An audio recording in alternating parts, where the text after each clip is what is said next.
अस्सलाम वालेकुम गाइस। आज मैं मज़ेदार से आपके लिए लंच की रेसिपी लेके आई हूँ। ये है प्याज करेला। प्याज करेला किस तरह से मज़ेदार से यमी से बनेंगे और उनके लिए क्या क्या इंग्रेडिएंट चाहिए होंगे। सबसे पहले आपने ले लेने करेले।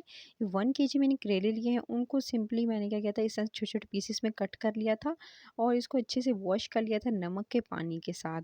नमक के पानी के साथ आपने नमक लगा के रखना है तकरीबन 20 मिनट के लिए और उसके बाद इसको अच्छे से पानी से वॉश कर लेना है और ड्राई कर लेना है। ठीक है। उसके बाद आपने कढ़ाई लेनी है, उसके अंदर घी शामिल करेंगे। मैंने इसके अंदर 2 टेबलस्पून भरकर इस तरह से 2 बड़े चम्मच जो है वो घी के शामिल किए हैं। उसके बाद आप इसके अंदर शामिल कर देंगे जो करेले थे, वो इसके अंदर शामिल करके फिर आपने इसको आपने दरमियानी से हल्की आंच पर छोड़ देना है जब तक कि ये अच्छे से क्रिस्पी नहीं हो जाते। देख सकते हैं अभी भी ये इनके अंदर ये देख सकते हैं थोड़े सा जो है वो इनका कलर चेंज हुआ है और सॉफ्ट हुए हैं। ठीक है। क्वांटिटी आपको नज़र आ रही होगी कम हो गई, इसका मतलब है कि बिल्कुल होने के करीब है, यानी क्रिस्पी होने के बिल्कुल करीब आ चुके हैं। अच्छा जी, मैंने उनको बहुत अच्छे से क्रिस्पी कर लिया। ठीक है। उसके बाद आपने क्या करना है, इनको निकाल लेना है। इस तरह से आप निकाल लेंगे और उसी पैन के अंदर आप मज़ीद शामिल करेंगे, आप तकरीबन 1 टेबलस्पून भरकर आप घी का उसके अंदर शामिल करेंगे 2 स्लाइस्ड की हुई प्याज। प्याज को शामिल करके फिर आपने इसको अच्छे से सौते करना है। लाइट गोल्डन कलर आ जाएगा इस तरह का, तो आपने प्याज़ों को जी दे सकते हैं। उसके अंदर शामिल करेंगे अदरक लहसुन का पेस्ट 1 टीस्पून शामिल करके इसको 1 से 2 मिनट अच्छे से कुक कर लेंगे। अदरक लहसुन का पेस्ट शामिल करने के बाद फिर आपने इसके अंदर टमाटर शामिल करने हैं गाइस। टमाटर आप 2 बड़े साइज़ के ले लीजिएगा और उसको आपने जो है इस तरह से इनको आपने इस तरह से 1 से 2 मिनट जो है कुक करना है ताकि इनका पानी जो है वो थोड़ा ड्राई हो। और इसके अंदर बाकी के मसाले मैं शामिल करूँगी साथ में ही टमाटर के। आपने तंदूरी मसाला यानी चिकन तंदूरी मसाला ले लें या सब्ज़ी तंदूरी मसाला ले लें। आपने तंदूरी मसाला लेना है 2 टेबलस्पून भर के इसके अंदर डालना है। उसके बाद हल्दी डालनी है 1 टीस्पून इसके अंदर शामिल करनी है। धनिया पाउडर आपने 1 टीस्पून भर के शामिल करना है। लाल मिर्च का पाउडर 1 टीस्पून शामिल करना है और इसके साथ ज़ीरा भी 1 टीस्पून और नमक हस्बे ज़ायक़ा आप यानी एज़ पर योर टेस्ट आप इसके अंदर ऐड करके आप मसाले के साथ यानी आपने जो मसाले हैं शामिल किए हैं उनके साथ टमाटर को अच्छे से भून लेंगे। मसाला बहुत अच्छे से रेडी करना है यानी अच्छे से भूनना है। उसके बाद आप इसमें थोड़ा सा पानी लगाएंगे, टमाटर गलने में थोड़ा टाइम लगाते हैं, तो मैं इसके अंदर आधा कप पानी शामिल करके इसको कवर करके छोड़ दूंगी जब तक कि टमाटरों का पानी अपना ड्राई नहीं हो जाता। टमाटर अच्छे से गल नहीं जाते, अच्छे से सॉफ्ट नहीं हो जाते। अच्छा जी, उसके बाद जी टमाटर बिल्कुल गल चुके थे दे सकते हैं और जो दे सकते हैं कि तेल भी ऊपर आ गया और अच्छे से मसाला रेडी हो गया है। अच्छा, मसाला जैसे ही रेडी होगा, टमाटर गल जाएंगे, आप इसके अंदर जो है वो शामिल कर देंगे, ये है मटन का कीमा। आपने जो है वो 1 पाव लेना है और इसके अंदर शामिल करके आपने अच्छे से भूनना है।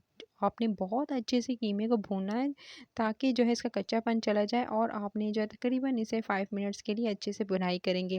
कीमे की भुनाई करेंगे जब तक कि आप जो है वो इसका कलर चेंज नहीं हो जाता, आप इसको मुसलसल भूनेंगे। कीमे को आपने बहुत अच्छे से भूनना है। आप देख सकते हैं मैं इसको भुनाई कर रही हूँ इसकी, और जी आपने वेट करना है जब तक कि कीमा अच्छे से जो है वो डन नहीं हो जाता। इसके बाद मैंने इसके ऊपर शामिल किया है कुटी हुई लाल मिर्च 1 टीस्पून, साथ में मैंने जो है पिसी हुई जो है वो आपके सामने जो है सफ़ेद मिर्च भी 1 टीस्पून और काला ज़ीरा हाफ़ टीस्पून इसके अंदर शामिल करके फिर उसके बाद इसको आपने अच्छे से कुक करना है। कुक करेंगे इसको मज़ीद जो है वो आपने पकाना है इस मसाले के साथ। दे सकते हैं जो है अच्छे से पक चुका है, यानी अच्छे से मैंने इसकी भुनाई की है। जब कीमे की अच्छे से आप भुनाई कर लेंगे तो आपका कीमा जो है जब कवर करके छोड़ दीजिएगा।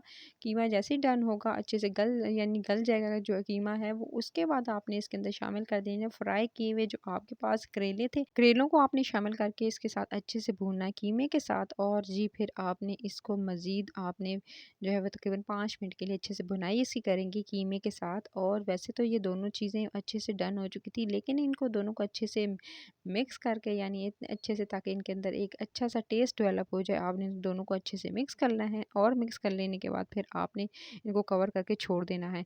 5-10 मिनट कवर करके छोड़ देंगे। उसके बाद जी अब आपने क्या करना है, इसके अंदर शामिल करने हैं प्याज। 2 अदद प्याज हैं स्लाइस्ड किए हुए, इसके अंदर शामिल करके इसको मज़ीद भूनेंगे। और जी अब आपने प्याज जब तक कि सॉफ्ट नहीं हो जाते, आपने जो है वो इसको भूनना है कीमे के साथ और करेले के साथ अच्छे से। ये प्याज करेला जो है वो मज़ेदार सा आपका लंच की रेसिपी, बहुत ही यूनिक मज़ेदार चटपटी, आप इसे तंदूरी नान के साथ जो है वो अपने गेस्ट को पेश कर सकते हैं और उसके अलावा जो है घर वालों को भी बनाकर खिला सकते हैं। लंच और डिनर के लिए परफेक्ट ये रेसिपी है गाइस। आप इसे डिनर और लंच के लिए प्रिपेयर कर सकते हैं। आप इसको जो है वो सर्व कर सकते हैं अपनी किसी दावत में भी मज़ेदार सी एज अ साइड डिश, कि आपने ये मज़ेदार सी जो है रेसिपी बनाई है। तो इसके बाद जी प्याज जैसे कलर इसका थोड़ा सॉफ्ट होगा, प्याज सॉफ्ट होंगे, उसके बाद देख सकते हैं मुसलसल में से कुक कर रही थी मीडियम फ्लेम पर, और प्याज़ों का कलर देख सकते हैं चेंज हो चुका है। अब आपने जो प्याज बिल्कुल सॉफ्ट हो चुके थे, डन हो चुके थे, इसके ऊपर धनिया थोड़ी-सी स्प्रिंकल करेंगे और जी मज़ेदार से प्याज़ करेला विद कीमा जो है वो रेडी है। तो आपने इसको ज़रूर एन्जॉय करना है। रेसिपी के चैनल को सब्सक्राइब करना है, वीडियो को लाइक करना है, शेयर करना है और अपना ख्याल रखना है। Till then next video, take care.